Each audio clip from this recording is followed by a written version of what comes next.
morning sa ating lahat mga kaibigan. Andito na naman tayo sa ating usapang magmamanok po.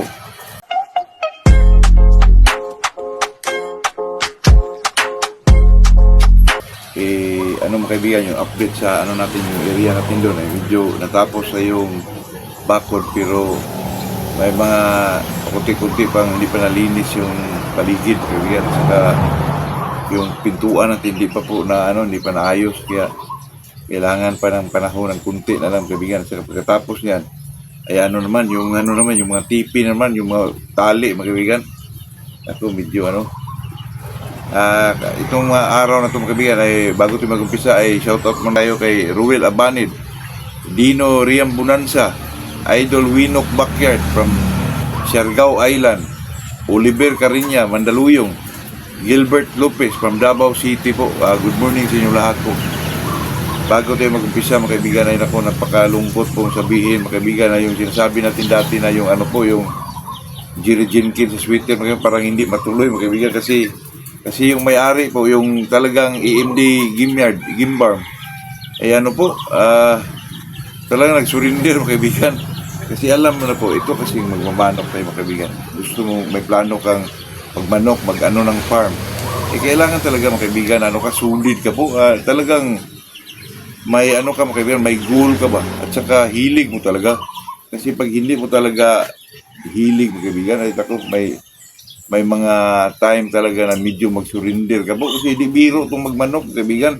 Ako lang dito, ang tagal ko nang nag-vlog po, pero hindi pa ako talaga, yung area talaga na medyo, hindi naman tayo nag-ambisyon na yung malaking farm talaga. Yun lang, lang ng 50 katipi, 100, ganun. Yung pinakamalaki na doon, hindi naman natin pinapanaginip yung kaibigan na talaga malaking farm talaga po. Hindi po, sa akin ay libangan lang, saka makapag-share tayo para naman tayo makabigay ng patuka sa ating mga manok po.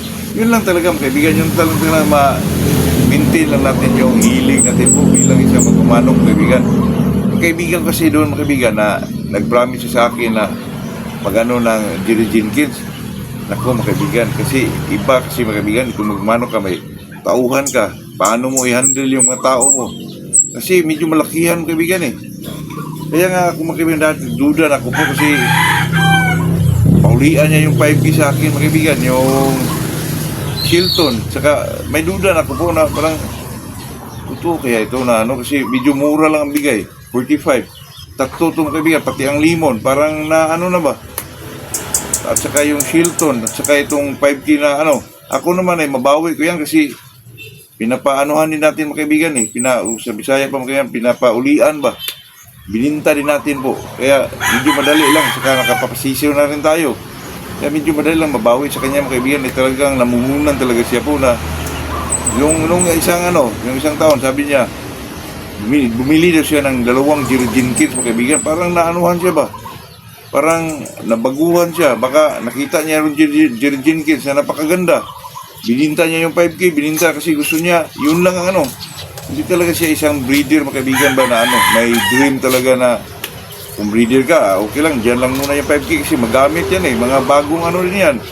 Nakita niya yung Jerry Jenkins mga kaibigan na napakaganda. May mga bandira at saka medyo may pagka-pumpkin ng kunti. Yung iba ay medyo na siya doon mga kaibigan, medyo doon siya na po. Bininta niya yung dinasyon niya gusto, parang nawalan siya ng gana kasi nakita niya yung Jerry Jenkins na napakaganda po. Ngayon mga kaibigan, para siyang na-discourage mga kaibigan kasi nag-breed siya dun sa area na medyo malaki-laki. Kasi ang nila mga kaibigan, usapan ng may-ari, pinapagamit siya dun sa yung imported talaga ng Jerry Jenkins. Maliban dun sa kinuha niyang anak ng imported, 2, 50,000 yun. Tapos, sinabi sa may-ari sa kanya, yung kaibigan niya na yung farm din dun sa Misamis Occidental mga kaibigan, sabi na ikaw na muna mag-breed dyan. Di, pinarami niya mga kaibigan kasi imported napakaganda. Yan resulta mga kaibigan kasi mahirap yun. Hindi ka marunong siguro magdala ng tauhan. Kasi lalo na pag mag-immunize ka, yung mga plano mo dun. May mga sistema ka talaga. Pag wala ka dun mga kaibigan, mahirapan ka po. Kaya dun, parang nag-surrender po. Ibinta doon niya yung mga kaibigan, yung Jerry Jenkins talaga na nabili niya ng 25,000 isa po. Sabi ko, lagyan mo ng freebie para mabinta yan. Sabi ko sa kanya, ilagyan daw niya ng golden boy mga kaibigan. Binta niya lang niya ng 20k po. Naku, hindi ko lang alam kung may kakasad yan. Pero napakaganda mga kaibigan kasi ipuan niya ng imported eh. Jerry Jenkins. Pero yung binibreed niya, yung mga sisiw, ay talagang pareho lang ng yung nakuha niyang bloodline po na parang ipuan din mga kaibigan kasi pinagamit siya eh. Doon siya na-discourage mga kaibigan na ang daming sisiw niya, 80. Siyempre, kailangan talaga mga kaibigan mag-breed tayo. Ito lang, hands-on ka po. Pagdating niya ron, yun doon sa area, baka wala siyang wala siyang mga chikap-chikap doon. Pagdating niya doon mga kaibigan, sabi nung hunter, yung breeder, namatay daw yung iba, ang natira mga kaibigan, 50 na lang. Dito nawalan siya ng gana kasi magastos yung mga kaibigan, maliban sa sweldo ng tao. Dito naman sa kabila na side, meron siyang mga mga kaibigan, 100 mahigit po. Ang natira mga kaibigan, alam mo kung 40 lang kasi namatay daw ng iba. Oh, parang na-discourage po. Kasi malaking gastos yun eh. Sa tauhan lang. Sa ginagawa mong mga facilities doon. Meron naman siyang pira pero mahirap yung mga kaibigan, parang maka-discourage yung ganun po. Pinasok ngayon, di pala niya alam yung anong mga dapat gawin mga kaibigan. Yung sa tauhan, facilities. Yung mga doon, yung mga vitamins doon kaibigan, yung mga bakuna, nako. Sure siya mga nabigla siya doon sa Jerry Jenkins na napakaganda. Biglang bumili ng 2 pa. Tapos mga kaibigan, pinagamit pa siya doon sa yung talagang imported. Mas lalo siyang ginaganahan mga kaibigan. Binibreed niya. Tapos hindi niya alam kung anong resulta mga kaibigan. Na medyo magastos talaga. Ayun mga kaibigan, sabi niya, ipadala na lang daw niyang sisiw, ipabinta niya sa akin po. Hindi ko alam kaibigan kung kailan. Kasi 3 months na yun. Baka baka mura lang yung mabinta doon. Di okay lang sa akin yun mga kaibigan. Baka may mag-abil din dyan. Message nyo ako sa Facebook. Kasi doon natin, di natin pwede dito isalita na yung mga kaibigan. Saka mga kaibigan, talagang mahirap itong magmanok po mga kaibigan. Di basta-basta, lalo na pag wala kang mga background o talagang nasa puso yung pagmamanok po. Naku, mahirap kaibigan. Yung lang mag-immunize ka, 50 piraso. Paano yung wala katauhan? Sino yung maghawak? Ganon. Kahit sa mga lasuta lang. Yung sa kanya mga kaibigan, napakalaki ng gastos ng immunization niya mga kaibigan. Umabot ng 15,000 po. Kasi mayroon siya immunization mga kaibigan. Mayroon 4-in-1, may 3-in-1. Kalakip na yun. Marami yung mga kaibigan. Yung mga mga tawag doon sa mga immunization na yun. Hindi ko alam yung iba yun. Sa atin naman kaibigan, lang. Mag-gilig-gilig po isa talaga na lasuta lang, yung mga gumburo lang. Kung sa kanila, ang dami po mga kaibigan. Totoo yan. Meron pa silang mga yung coccidiosis na mahal yung kaibigan. Saka yung pa yung tawag sa iba, yung kalimutan ko na po. Kasi tayo naman hindi naman tayo, pero pag medyo malaki yung area mo, kailangan talaga yun.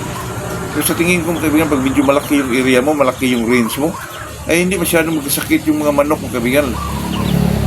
Pwera lang siguro pag medyo maliit, tapos marami yung sisiw mo.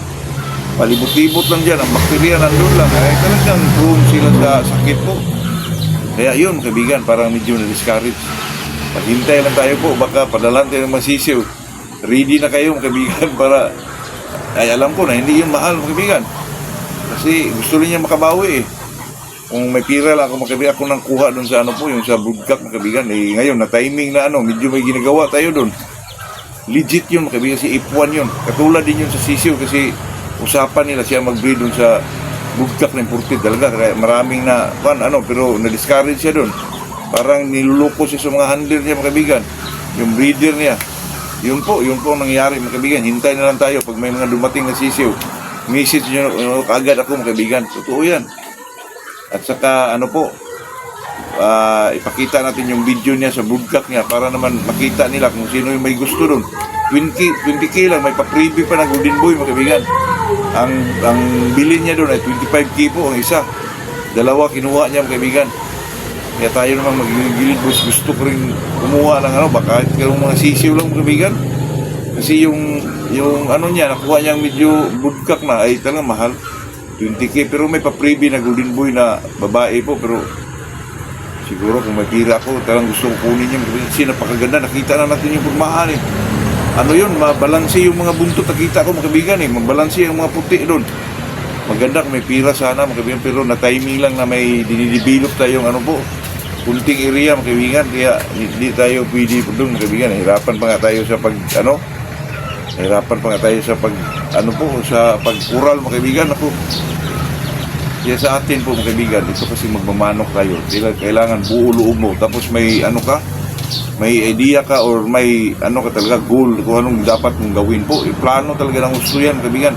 Sa atin naman dito, hindi naman natin yan na plano kasi kunti lang naman yung napakaliit na area lang yan mga kaibigan. Tapos di naman tayo nagparami ng sisiw po. Sa atin, pinakamataas siguro dyan, 50 mga kaibigan, ganon. Kaya medyo nalungkot din tayo kasi yung mga nasabi natin dati na 10K yung ano, yung mga istag na dapat malapit na eh, ubos na yun eh. Pagkapadalan tayo ng mga sisiw mga kaibigan, mas makamura siguro tayo doon. Pero ako una magpili ko kasi ano eh, sa kung ano yung mapili ko, eh, pareho lang yung mga kaibigan eh. May mga bandira talaga sabi niya. Kasi yung ipuan na nakuha niya, bandirado eh. Mas maganda yung nang bilhin. Nakita na natin yung maputi sa ano eh. Pero sa aking part, hindi ko kaya yun kasi may didibilop akong ano doon mga kaibigan. Medyo malaki yung gastos ko po. Ay kulang pa nga mga kaibigan eh. Kaya kung sino man yung may gusto sa mga sisiw o yung bugkat man, eh talagang ano po, kontak na lang ako sa Macau Shots mga kaibigan. Pero di pa sigurado yun. Mga ano lang yun mga kaibigan. Kaya sa araw na to, para naman ma-enjoy tayo po, may topic tayo mga kaibigan kasi may nag-visit sa akin. Boss, pwede daw isabay yung Demon's Driver sa Innerbon sa B12, yung mga Rubicon, B22. Sa akin naman dyan, dati po, pwede yung kaibigan kasi na-anuhan ko yan, na experience ko yan mga kaibigan. Pero ang style mo sa pagbigay po, weekly lang mga kaibigan sa Innerbon, B12. Innerbon, bigay ka isa. Tapos kinabukasan B12. Umaga yung Innerbon, sa gabi yung B12, kinabukasan yun, walang skip mga kaibigan. Pero ang segunda doon sa ano naman, magbilang ka ng 3 araw mga kaibigan bago bigay ka ulit ko kasi yung ano mga kaibigan, Demon's Driver, iba ang tama doon mga kaibigan. Parang nakakondisyon din ng mga 21 days mga kaibigan na ano, kasi malakas yung manok mo. Kasi magbigay ka doon pagkatapos ng tari ng manok, pagkatapos ng narian, maakit ka na sa rido, ibigay mo doon, kaibigan. Nagtaka din ako dyan, kaibigan, kasi napakalakas ng manok po. Super, para din kinakondisyon, kaibigan, pero hindi po. Kasi ang talagang purpose dyan, kaibigan, yung mga Demon's Driver po, pag hindi kinakondisyon yung manok mo na may pila ka, gusto mo maglaban, yun ang gamitin po na pagkatapos ng ano, pagkatapos takuran ng tari, painom mo, eh makita mo yung lakas ng manok, kaibigan, grabe, super talaga. May mga ayag, magtaka ka, kaibigan, napakalakas ng manok. Napaka-deep ng cutting po. Totoo yun kaibigan, ay experience ko yan. Hindi naman tayo magsabi dito na hindi ho katotohanan kaibigan kasi tayo nagbablog. Marami hong nanood sa atin. Tapos gayahin yun, tapos di pala ganun. Ako, napakalaking ano yan kaibigan, napakalaking disappointment yun kaibigan. Sabihin natin dito, di po. Sabihin natin yun talagang na ano mo, na experience mo, naranasan mo po. Totoo yun kaibigan. Pwede nga yung ano kaibigan, yung may mga ano, mag-wheat feeding ka, hinahalo mo yun. Tapos, pagdating ng mga 1 week, hinto na mga kaibigan, hinto na, wala na po. Tapos, yun na, bigay mong kaibigan na day of fight, bigyan mo ng Demon's Driver po. Super ang manok mga kaibigan. May iba din maraan yan, yung Demon's Driver mga kaibigan. Hindi mo bigyan ng kahit ano, yung mga Innerbon, walang ibigay. Pero ano lang mga kaibigan, yung kahig lang, yung box, fry pin, ganun lang. Pero sa day of fight, yun doon ka magbigay ng Demon's Driver po. Super mga kaibigan. Kasi pinagana mo yung mga reflexes ng manok eh. Kasi baka mabigla sila doon sa tama ng Demon's Driver mga kaibigan. Kasi napakalakas eh. Di ko alam kung bakit mga kaibigan, ano yung mga vitamins doon. Makita naman doon sa ano, yung sa label doon mga kaibigan, yung nakalagay doon sa Demon's Driver po. Hindi naman masyadong mahal yun kaibigan, 100 plus lang po. Nandyan yan sa mga poultry supply mga kaibigan. Ito yan. Kasi dati kami, kasi may mga panahon talaga na medyo may pira ka, gusto ka maglaban. Ay, ang malagay mo talaga sa isip ay Demon's Driver talaga, mga kaibigan. Kasi yung Demon's Driver, iba, mga kaibigan. Ay, marami naman dyan mga bago. Mayroon ring Dragon Driver. Pero yung Demon's Driver talaga, mga kaibigan, grabe yun, mga kaibigan. Demon Driver po. Grabe talaga. Ay, hindi mo pinindusyon ng manok mo. Ako lang dyan, pero maganda dyan, yung hindi mo talaga binitaw. Yung ginawa mo dyan ay kahig lang, mga scratch box lang. Para gumagana yung mga reflexes ng isang manok po. Tapos, pagkatapos magtakod ng tari, dikit ng tari, mga kaibigan. Pagpunta ka na akyat sa ruida, dun mo pa inumin po. Diba? May ano pa dyan, may mga 5 minutes, 10 minutes pa siguro. Kasi magano pa yan, mag-plaster pa yan sa mga kasado dyan. Tapos, magpahiting ka pa ng manok, palakad-lakad pa. Eh talagang doon na ho magsimula yung yung dosage, yung demonstrative. Siguro, pag uwi na, doon na ho. Talagang iba ang dating ng manok, iba yung mapalo, magtaka ka po na, wala naman itong ibang tinitik, yung demonstrative lang, pero iba ang diin ng palo po. Ayun po, yun lang ang sabi natin dyan, mga kaibigan, kasi may nagtanong sa atin dyan. Pero sa akin dati, yun talagang ginagamit namin yung demon driver po, ay talagang hindi ho namin pinapainom kung ano man yung mga vitamins na bigay natin.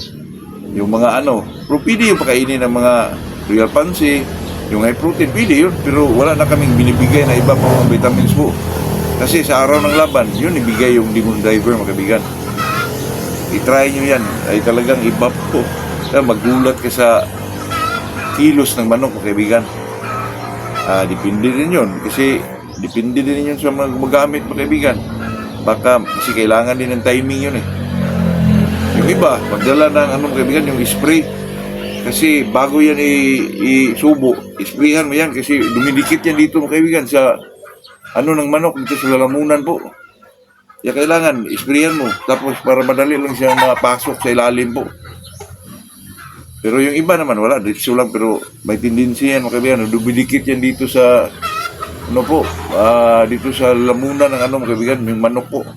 Kaya yung iba, inisprayan talaga bago isubo, mga kaibigan. Yun lang po, yun lang ating dyan. Kasi medyo matagal-tagal yung karanasan ko dyan sa demon driver po. Kasi dati, pag makapira, ay maisip ko talaga na maglaban ako kasi may pira eh.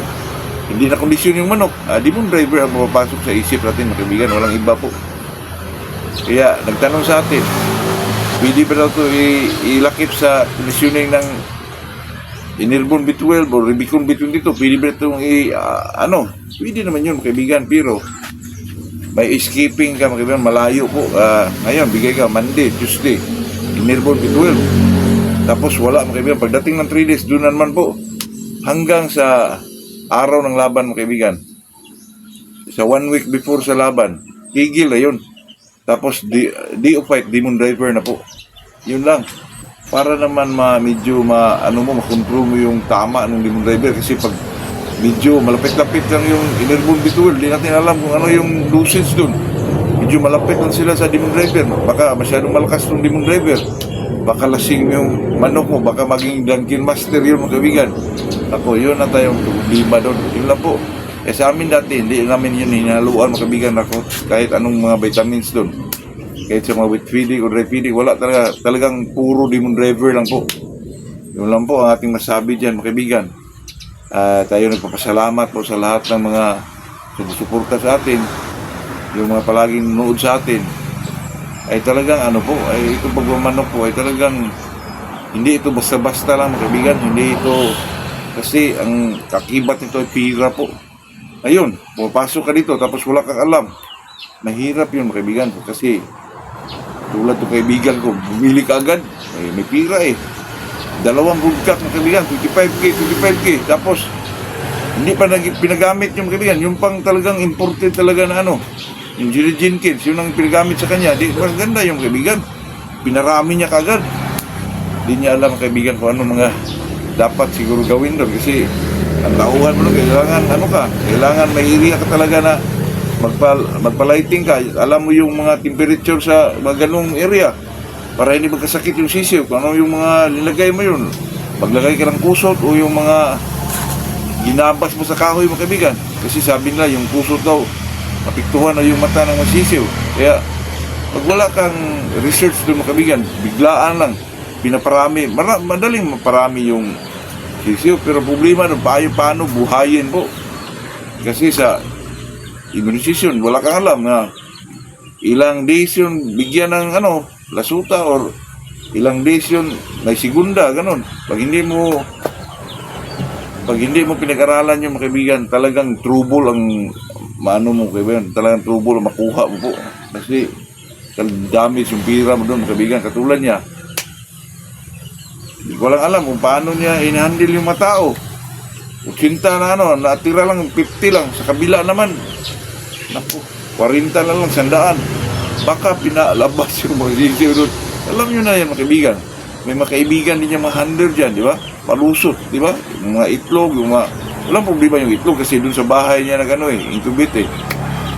Pero yun talagang supervise ng mga tauhan po, mahirap yun. Saka pag wala kang tauhan, mahirap yun. Ikaw lang mag-isa mag-immunize yun. Sino bang maghawak? Naku, surrender ka talaga mga kaibigan.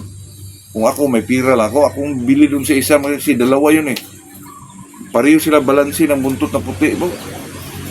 Kaya sa akin dito, maghintay lang ako sa sisiw po. Baka sunod na week siguro mga kaibigan, kung padalan ako. Saka kung sino man yung may interesado din nun, manood kayo sa vlog ko para kayo din makakuha din tayo. Mayroon tayong mga broodstag na may mga bandira talaga po. Yun lang mga kaibigan. Yun lang ating may share sa araw na to. Talaga magandang umaga sa ating lahat po. Ayang bibi. Ginid boys na tayo mga kaibigan. Kaya kailangan pagtuunan natin pansin yung ating hiling po. Hindi tayo basta-basta papasok yan mga kaibigan pag wala tayong alam po. Kaya yun lang mga kaibigan. Good morning sa ating lahat po. Napakaganda ng panahon kaibigan. Medyo mainit.